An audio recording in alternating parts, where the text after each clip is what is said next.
Good morning. Is this Violet's mother? Yes, she's here. May I ask who's calling? Oh, hello. I'm the new homeroom teacher for Violet's class. I'll be taking care of her class from now on since the former teacher will be going on maternity leave, starting tomorrow. Oh, hello. Yeah, I heard about this news a few days ago, but I didn't expect Susan to leave so soon. Nevertheless, welcome. I hope you'll be able to help and take care of Violet. Thank you. It's my duty. Actually, I wanted to talk to you today because I would like to invite you to a meeting with the other parents and me. This way I can better understand the children's personalities and talents in order to find the best way to teach each child. Oh, I'm more than willing to attend. You seem very enthusiastic and dedicated to your job. That's right. Becoming a teacher has been my lifelong dream. I studied and worked extremely hard to achieve this, so I'm very excited now as this is my first class as a homeroom teacher. That's wonderful to hear. Your passion and dedication will undoubtedly make a positive impact on the children's education. I'm grateful that Violet will have such an enthusiastic teacher. Thanks for your kind words. Count me in for the meeting. Just let me know the details and I'll be there to support you and learn more about how we can contribute to the children's education. Thank you for reaching out and welcome again. That's fantastic. I'll share the meeting details with you soon. I appreciate your warm welcome and enthusiasm. See you soon at the meeting.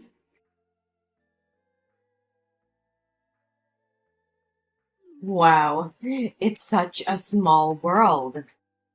I can't believe it's been 10 years since we last saw each other. You have no idea how sad I was when I heard you transferred schools. Why do you keep running away like a scared mouse, just like you did 10 years ago? What more do you want from me? I don't want to bring up the past again. I've tried to forgive you, so it's best if you don't mess with me. Forgive me? Are you kidding? I didn't do anything to you.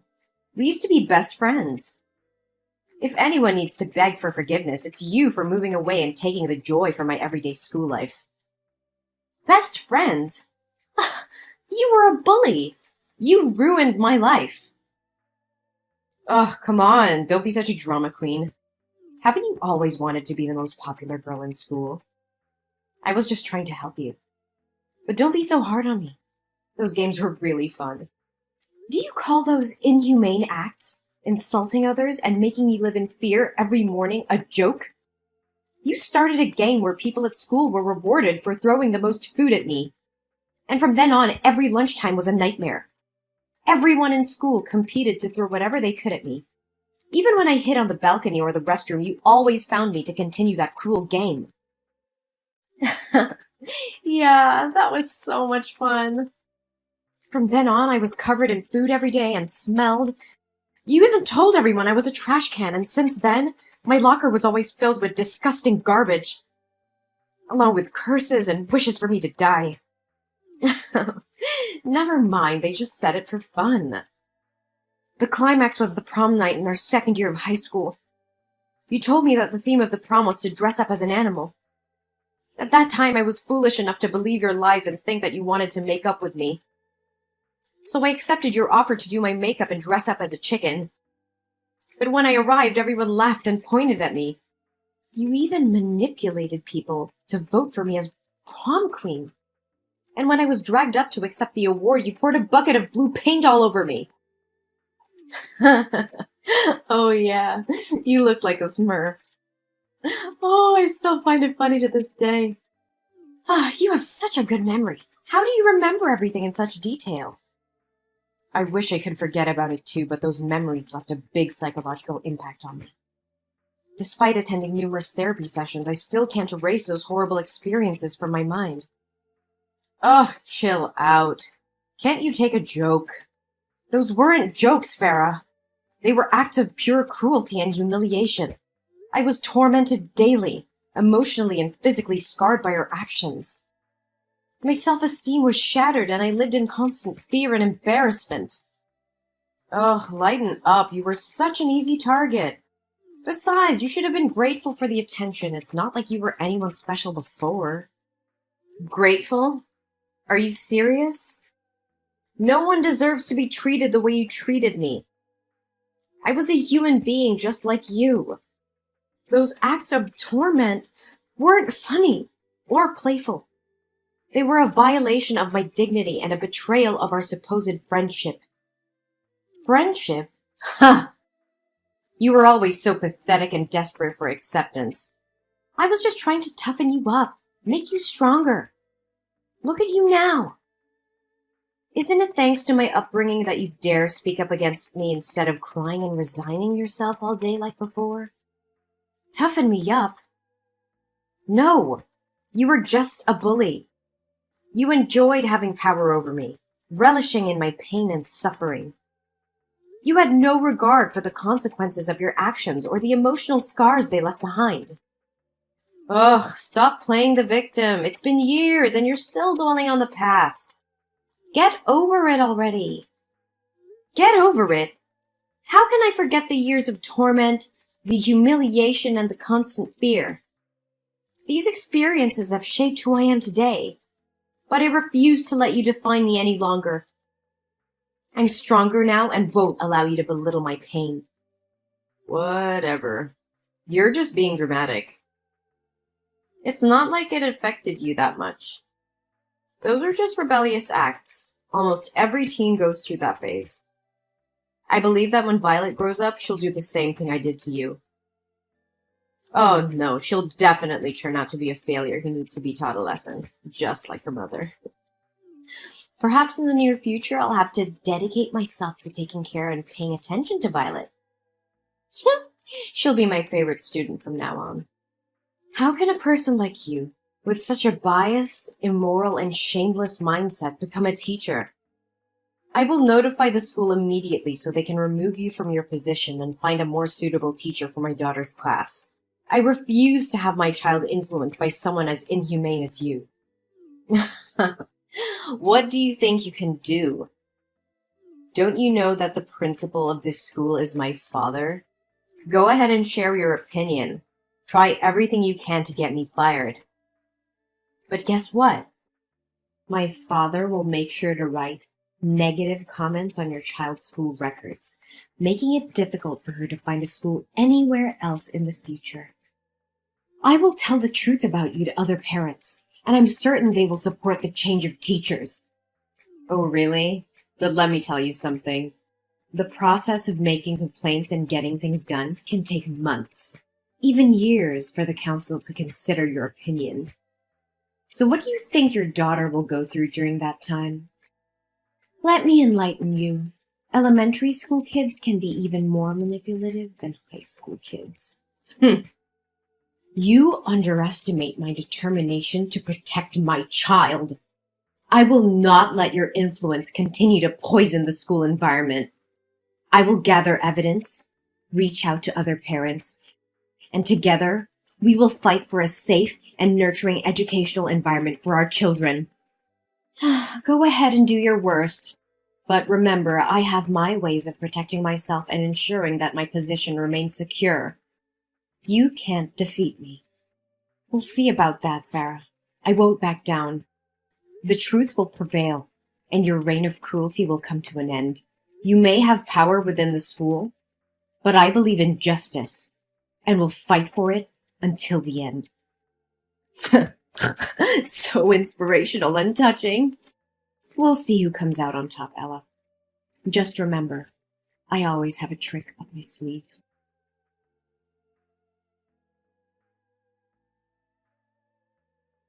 Hello, Jellyfish Mom. Today I have an announcement to make regarding your daughter's recent misconduct. As her homeroom teacher, I have taken disciplinary action in response to her poor behavior. And before you jump to conclusions, let me clarify that this has nothing to do with holding a grudge from the past or intentionally causing trouble with your daughter. This is simply a conversation between a teacher and a parent to inform you about incidents of cheating and stealing involving Violet and her classmates. What?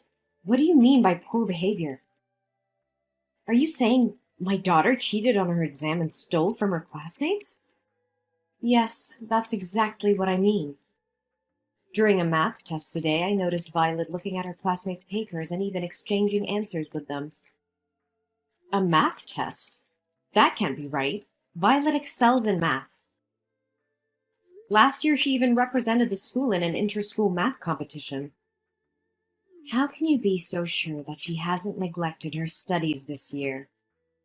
Perhaps she resorted to cheating out of fear of embarrassing her friends.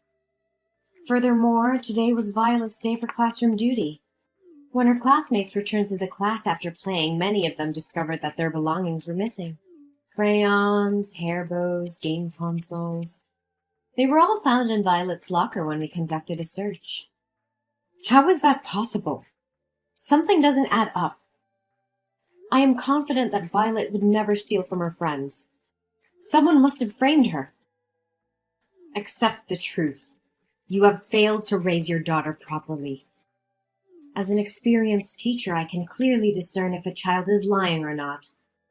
Moreover, she has already confessed her mistakes in front of the class. What? Did Violet herself admit to cheating and stealing? Yes, indeed. Although I had to use a professional method as a teacher to get Violet to admit her mistakes. What do you mean by professional method? Well, as an expert in educating children, I know which methods work best. In this case, a light spanking with a ruler was employed. I can assure you that I have used this approach with hundreds of students before. What? Did you physically punish my daughter? How dare you take such action without certainty that she committed those acts? You coerced and assaulted her just to force her into admitting fault? And you still call yourself a teacher? Oh, please, she simply needed to face the consequences of her actions. By the way, I'm disciplining Violet, so she'll be returning home 2 hours later than usual today. I have lesson plans to work on for tomorrow, so I won't be able to continue this conversation with you. No, you're not going anywhere until you clearly explain what punishment you're referring to. What have you done to my daughter? Oh, don't worry, you'll find out soon enough once she arrives home. Today I decided to test out a new punishment method, and your daughter was the first one to experience it. She'll be so grateful to me for a refreshing summer look. What on earth are you talking about? Oh, just relax, it's no big deal. Today was career day at school, and my class happened to open a salon shop, so I made a small adjustment to Violet's hair. Even though she looked pretty with her hair tied on both sides, she looked even prettier with her new hairstyle I created. What? How dare you touch my daughter's beautiful hair? Did you cut off those 2 braids? Oh, you silly person, of course not. I wouldn't be so heartless. Short hair wouldn't suit her face. Instead, I shaved her head in front of the entire class. I simply used her as an example to teach and warn other students never to make the same mistake as your daughter. It's quite an effective method of education. I swear to God, you're going to pay for this. You've gone too far, Farah. I won't let you get away with this. Oh yeah? I'm not too worried. If I didn't go this far, she'd never learn her lesson. Don't you know that when parents coddle their children, they grow up to be losers? I'm just doing what I'm supposed to do. You should be thanking me. What kind of teacher? No. What kind of person would do this? You have crossed all boundaries. It's not your place to physically and emotionally harm my daughter. You have abused your authority as a teacher. Oh, please, don't be so dramatic. It was just a harmless punishment. Her hair will grow back soon. Harming my daughter physically and emotionally is not harmless. You have no right to punish and abuse students like that. Even if she had committed a serious offense, you should have contacted me as her parent to discuss it. Not subject her to torture like this! Oh, come on, it's my class, my rules, okay? Besides, in addition to correcting your daughter's behavior, I saved you some money on shampoo and water bills. Isn't that great? I can't believe you would stoop so low, Farah. You're supposed to be a teacher, someone who nurtures and guides young minds. Not someone who inflicts pain and humiliation on innocent children. How can you live with yourself? Ugh, spare me the melodrama. You act as if I've committed some heinous crime. It was just a little punishment. A teaching moment for your daughter. It was not just a little punishment. You violated my daughter's trust, her sense of security. You took away her dignity and happiness. How could you be so heartless? Heartless? I did what needed to be done to discipline her. She needed to learn a lesson. Besides, it's not like she's the first student I've punished this way. I will report your behavior to the school administration and the appropriate authorities. You will pay for what you've done. Oh, please. Your little crusade won't amount to anything. I've seen parents like you come and go, making empty threats. I've dealt with worse than you. You may have dealt with others, but you've never faced someone like me. I will expose your true nature and ensure you are stripped of your position as a teacher. No child should ever suffer under your twisted idea of education. You're delusional if you think you can bring me down. Your daughter will be the one to pay for your foolish defiance. That doesn't make it right. You have no right to play with my daughter's emotions and physically alter her appearance without consent. Your actions are cruel and unforgivable. Well, maybe you should have taught your daughter better. Maybe if she had behaved, you wouldn't have ended up like this. Once again, I can't believe you would sink so low. How dare you intentionally harm my daughter in such a despicable manner? What the hell are you going on about?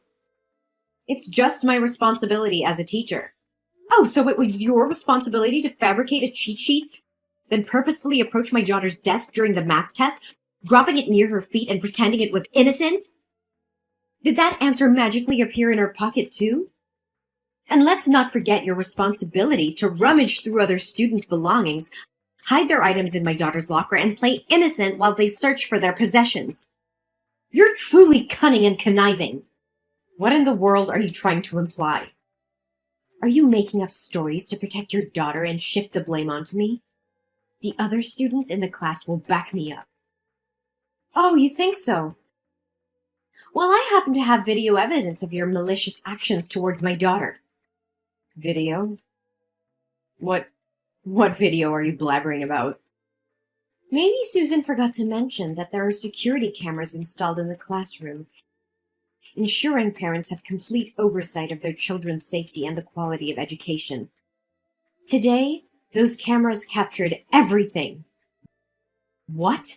Security cameras? How is this possible? Why was I never informed? These cameras were installed due to the alarming rise in school security incidents. To protect their child, parents in our class contributed funds for their installation. We all have access to monitor our children whenever we wish. And guess what?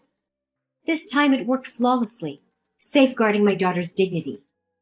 I couldn't check the footage right away since I was on a plane.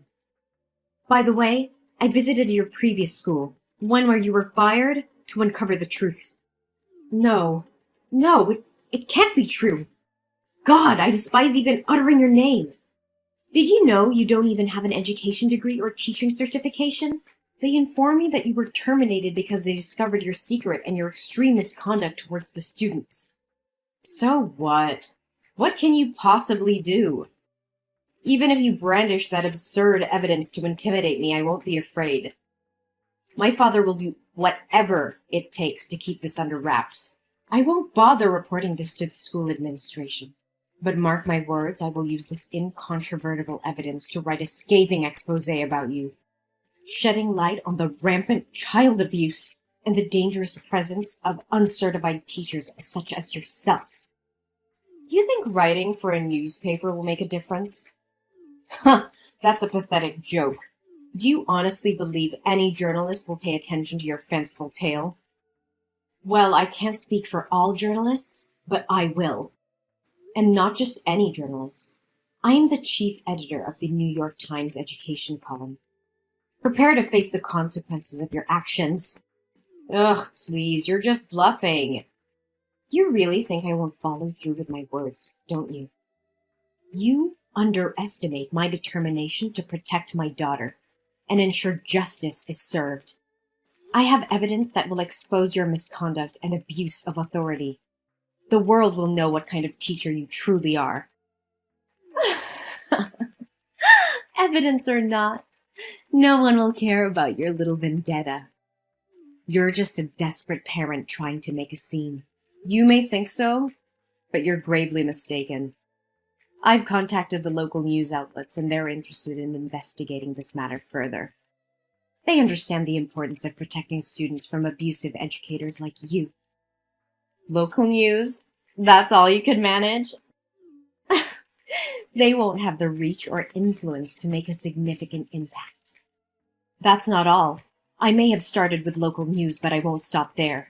I will reach out to national and international media, sharing the evidence of your deplorable actions. I will make sure every parent, every educator, and every responsible citizen knows what you have done.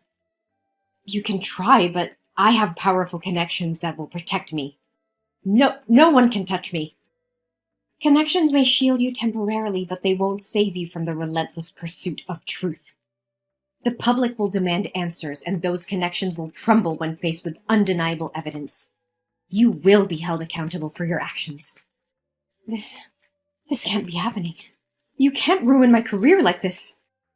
You ruined your own career with your unethical behavior. I'm merely shining a light on the truth. You have no one to blame but yourself. Please, Ella, I beg you, don't go through with this. I made a terrible mistake, and I deeply regret my actions. I never meant to harm your daughter or any other student. I was just frustrated and lost sight of my responsibilities as a teacher. I'm truly sorry for the pain I've caused. Ella, are you listening to me? Ella, come back here! How dare you block me? Ella!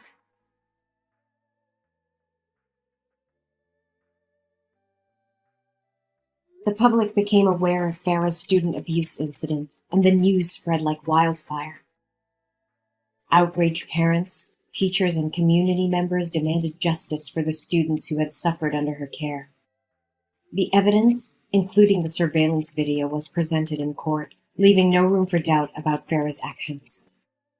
Farah's trial was swift, and she was found guilty of child abuse and misconduct. The court sentenced her to a significant prison term, ensuring she would be removed from any position of authority over children. Her reputation was shattered, and she lost everything she had worked for. But the repercussions did not end there. The investigation into Farah's actions shed light on deeper issues within her father's school. It was discovered that he had been embezzling funds and covering up incidents of abuse. The authorities launched a thorough investigation, and both Farah's father and the school faced legal consequences. The school's reputation was tarnished, and it underwent major reforms to ensure the safety and well-being of its students. Then, I took immediate action to support my daughter Violet. I sought professional help and took her to a psychiatrist to address any emotional impact from the traumatic experiences. Thankfully, Violet showed resilience and strength, emerging from the ordeal with no lasting psychological harm. During the period when Violet's hair was growing back, I bought her a variety of beautiful wigs, allowing her to express herself and feel confident. The support from me and the love of her family helped Violet regain her self-esteem and move forward. Meanwhile, teacher Susan, who had been on leave, returned to the classroom. Her presence brought a sense of stability and positivity back into Violet's life. With a nurturing and supportive teacher, Violet thrived academically and emotionally, embracing her love for learning and her classmates.